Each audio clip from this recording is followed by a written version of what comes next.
ओम शांति। 8 अगस्त 2024 की साकार मुरली से होमवर्क। आज की मुरली से हम लक्ष्य लेंगे, बाप की मलकियत का मालिक बनने के लिए संपूर्ण बनना है। संपूर्ण बनना अर्थात बेदाग हीरा बनना, संपूर्ण पवित्र बनना। इसके लिए आज हम स्वमान लेंगे, मैं राज ऋषि हूँ। राज अर्थात राज्य, ऋषि अर्थात वैराग्य। राज अर्थात अधिकारी। इस संगम पर हमें पहले सूक्ष्म कर्म इंद्रियों का अधिकारी बनना है, मालिक बनना है, तो भविष्य का राज्य मिलेगा।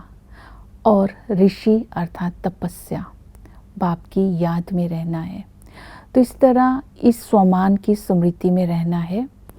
एक बाप दूसरा ना कोई, इस स्मृति में रहकर अपनी सूक्ष्म कर्म इंद्रियों पर राज्य करके भविष्य के राज्य का अधिकारी बनना है, अर्थात तपस्या करके राज्य अधिकारी बनने का पुरुषार्थ करना है।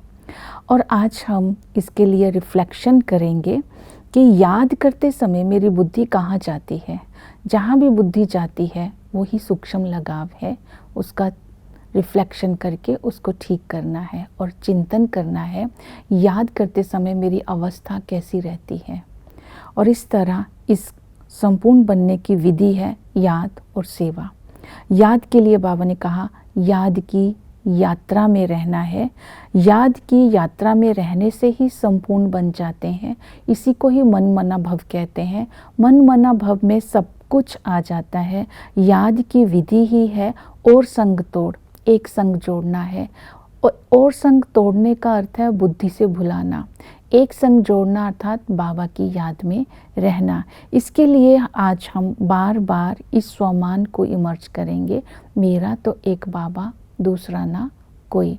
इस स्मृति में रहेंगे क्योंकि संगम पर बाप, टीचर, सतगुरु तीनों एक ही मिले हैं। तीनों की स्मृति, एक की स्मृति से तीनों ही याद आ जाते हैं, तो सारी विशेषताएं हमारे अंदर आ जाती हैं। बाप के संबंध से इस संगम पर जब हम याद करते हैं तो वर्षे की खुशबू आती है, और कोई संबंध से याद करते हैं तो वो खुशबू नहीं आती है। तो इस समय बाबा हमें विश्व का मालिक बनाते हैं। अपनी सारी मलकियत उनकी याद से हमें मिल जाती है। तभी कहते हैं याद करते करते मरते हैं तो मलकियत के मालिक बनते हैं। मलकियत कहते हैं स्वर्ग को।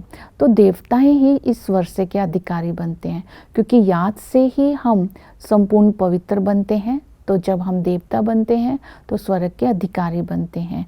वही बाप टीचर बन करके हमें पढ़ाते हैं। तो इस नशे में रहना है कि हम स्टूडेंट हैं, हमें स्वयं भगवान पढ़ाते हैं। और हमें क्या पढ़ाई मिलती है? हमें शिक्षा मिलती है, रचता और रचना के आदि मध्य अंत का ज्ञान मिलता है।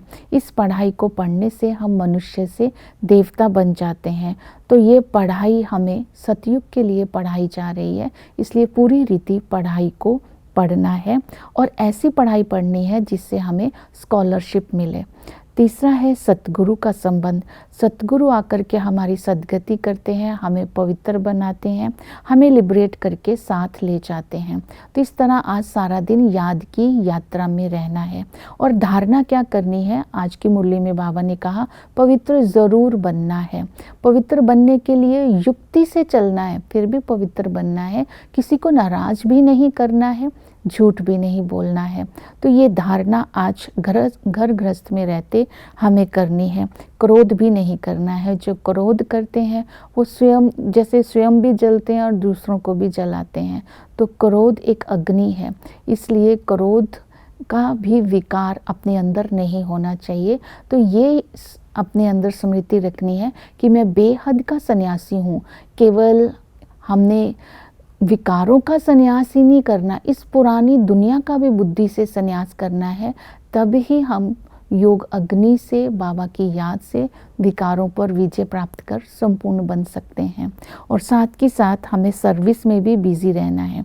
पैगंबर बन करके सबको पैगाम देना है, लेकिन पैगाम देने के लिए अपने मन के अंदर सर्विस की युक्तियाँ चलती रहनी चाहिए। सर्विस का विचार सागर मंथन चलता रहना चाहिए। जितना सर्विस करेंगे उतना ही बाबा कहते तुम्हारे कदमों में पद्मों की कमाई जमा हो जाएगी। हमने पद्मपति बनना है तो सर्विस ज़रूर करनी है। ये राज जब हमारी बुद्धि में गुह्या राज हो जाएगा कि एक ही हट्टी है जहाँ सबको आना ही है, तो ये राज हमें कल्याणकारी बना देगा। जब हम खुद कल्याणकारी होंगे तो दूसरों का कल्याण कर सकते हैं।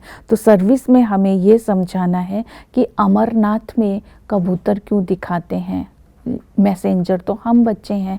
फिर ये बताना है गंगा पर जाकर के पतित पावनी गंगा क्यों कहते हैं, वास्तव में गंगा तो सदा रहती है। पतित पावन आओ बुलाते हैं, इसका मतलब बाबा परमधाम से आते हैं। वो अमरनाथ भी है, वो पतितों को पावन बनाने वाले भी हैं, दुखों से लिबरेट करने वाले हैं। तो सत्य बाप का परिचय भी देना है। तो इस तरह याद और सेवा में बिजी रहकर ऊंच पद प्राप्त करना है, संपूर्ण बन करके। ओम शांति।